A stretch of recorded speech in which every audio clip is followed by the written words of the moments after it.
Assalamualaikum warahmatullahi wabarakatuh. Halo semuanya, perkenalkan nama saya Clairina Marfa dari kelas Kapital Selekta Pidana A1 Universitas Tarumanegara. Hari ini aku akan menjelaskan tentang kebijakan pengamanan lapas di Indonesia. Izinkan saya untuk mempresentasikan UTS saya kepada Bapak Heri. Yang pertama, saya akan membahas tentang apa itu lapas. Lapas atau sebenarnya adalah singkatan dari Lembaga Pemasyarakatan. Ini merupakan tempat untuk melakukan pembinaan terhadap narapidana dan anak didik permasyarakatan di Indonesia. Lapas atau lembaga permasyarakatan ini merupakan unit pelaksanaan teknis yang berada di bawah Direktorat Jenderal Permasyarakatan Kementerian Hukum dan HAM, yang dulunya dikenal sebagai Departemen Kehakiman. Sistem kepenjaraan yang menitik beratkan pada unsur penjaraan dan terpusat terhadap narapidananya sebagai individu yang dipandang sebagai semata-mata sudah tidak sesuai dengan kepribadian bangsa Indonesia yang berdasarkan kepada Pancasila dan Undang-Undang Dasar 1945.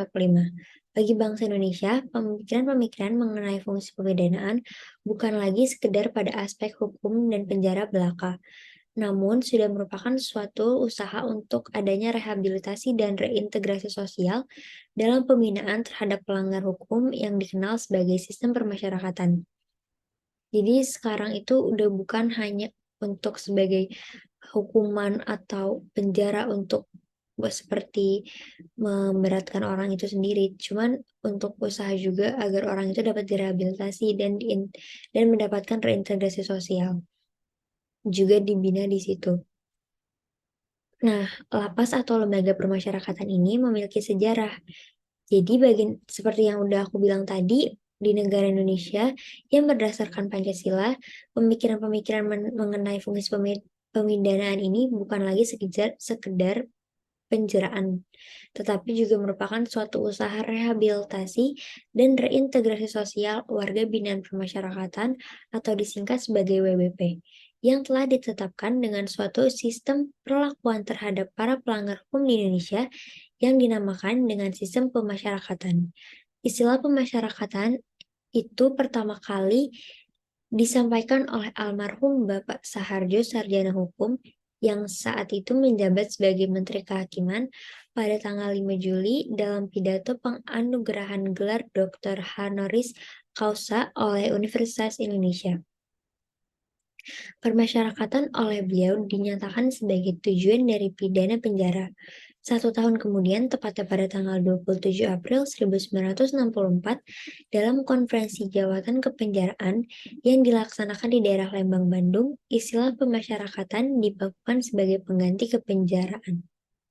Pemasyarakatan dalam konferensi ini dinyatakan sebagai suatu sistem pembinaan terhadap para pelanggar hukum dan sebagai suatu pengejawantahan keadilan yang bertujuan untuk mencapai reintegrasi sosial atau pulihnya kesatuan hubungan hidup. Kehidupan dan penghidupan warga binaan permasyarakatan di dalam masyarakat. Dalam perkembangan selanjutnya, pelaksanaan sistem pemasyarakatan semakin mantap dengan adanya Undang-Undang Nomor 12 Tahun 1995 tentang pemasyarakatan. Selanjutnya, saya akan membahas tentang masalah-masalah yang sering terjadi di lapas. Tentunya karena lapas ini bukan tempat yang kecil, banyak sekali masalah yang terjadi di dalamnya, khususnya di Indonesia, karena belum semaksimal itu untuk pemeliharaannya. Beberapa deprivasi yang dialami narapidana selama menjalani masa pemidanaan di lapas serta adanya subkultur narapidana merupakan penyebab utama dari timbulnya berbagai persoalan yang ada. Misalnya proses presosialisasi narapidana di lapas. Apabila pembicaraan seputar narapidana dan lapas dalam melaksanaan tujuan pidanaan, maka pembicaraan berbagai deprivasi yang dialami para narapidana, proses presonisasi, maupun kegagalan proses sistem pemidanaan, khususnya pidana penjara, yang masih berlangsung dan tetap ada di muka bumi ini, setiap saat dan setiap waktu selalu ada perubahan tentunya, dan selalu ada perubahan dan peristiwa yang terjadi di lapas atau lembaga permasyarakatan. Selanjutnya dari masalah-masalah yang ada, saya mengambil 3 masalah pokok yang ada di lapas. Menurut saya yang pertama adalah kapasitas dan fasilitas yang ada di lapas. Tentunya di negara kita ini, di negara Indonesia, belum dapat menyiapkan penjara yang memadai di setiap daerahnya. Maka dari itu, kita masih sering sekali mendengar tentang overcapacity di lapas-lapas Indonesia. Karena di Indonesia lapasnya itu tempatnya terbatas. Jadi banyak banget yang isinya itu lebih banyak daripada kapasitasnya. Mungkin lebih banyak setengahnya atau lebih banyak jauh dari yang bisa ditampung. Lalu honor sipir dan anggaran lapas. Mengapa honor sipir dan anggaran lapas termasuk masalah pokok?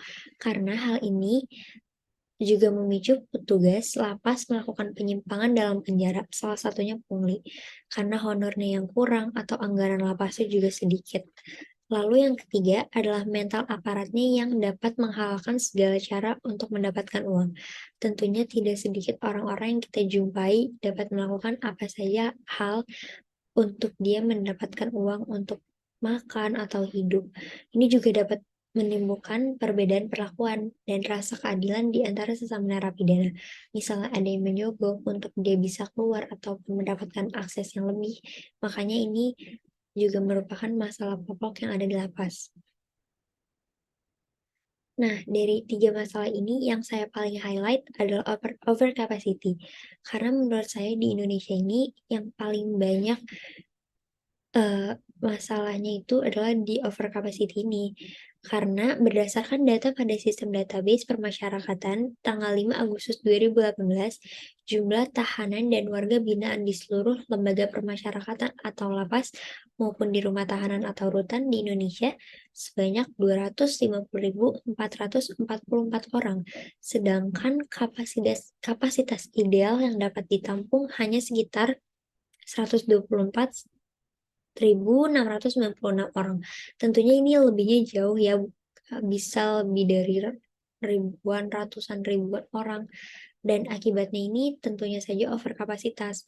Overkapasitas ini banyak sekali membawa dampak buruk bagi lapas sendiri, seperti kondisi kesehatan, suasana psikologis warga binaan, mudahnya terjadi konflik antara penghuni lapas, pembinaan yang menjadi tidak optimal, tidak berjalan sesuai ketentuan, dan terjadi pembengkakan anggaran seperti anggaran listrik, air, makanan, dan lain-lain. Karena orangnya ini saking banyaknya dan anggarannya, tentu saja kita tahu anggarannya itu gak banyak, jadi makanya jadi tidak rata semuanya. Puncaknya terjadinya kerusuhan dalam Da, puncaknya itu dapat terjadi kerusuhan dan kasus pelarian warga binaan dan tahanan karena pengawasan itu tidak maksimal, karena orangnya itu terlalu banyak. Jadi tidak stabil, penjaga rutannya itu lebih sedikit daripada masyarakat yang ada. Selanjutnya, kita akan membahas tentang tugas dari penjagaan pada lapas. Sistem keamanan di lembaga permasyarakatan atau lapas, pada dasarnya ini adalah suatu kegiatan untuk mewujudkan kehidupan yang lebih aman dan tentram tentunya di dalam lapas itu sendiri. Dan terciptanya keamanan dan ketertiban lapas itu merupakan syarat utama terselenggaranya dari pelaksanaan sistem permasyarakatan. Penanganan gangguan keamanan dan ketertiban yang memadai itu bisa mencegah banyak sekali hal-hal potensial yang menyebabkan terjadinya suasana tidak kondusif di lapas. Dan ada beberapa tata cara yang didasari SOP sendiri untuk mencegah terjadinya gangguan keamanan seperti tata cara pelaksanaan apel, tata cara inspeksi, investigasi, rekonstruksi, kontrol, penempatan dalam rangka pengamanan, pengawalan, pengawasan komunikasi, pengendalian lingkungan, penggeledahan, penggunaan kekuatan, penguncian, serta penjagaan. Jadi tentunya banyak sekali hal yang harus dijaga di dalam lapas ini, makanya semuanya itu butuh SOP. Begitulah kebijakan penjagaan lapas di Indonesia yang memang belum optimal. Tetapi semoga yang tadi saya sampaikan ini dapat berguna dan saya meminta maaf sebesar-besarnya jika masih banyak kesalahan. Wassalamualaikum warahmatullahi wabarakatuh. Terima kasih.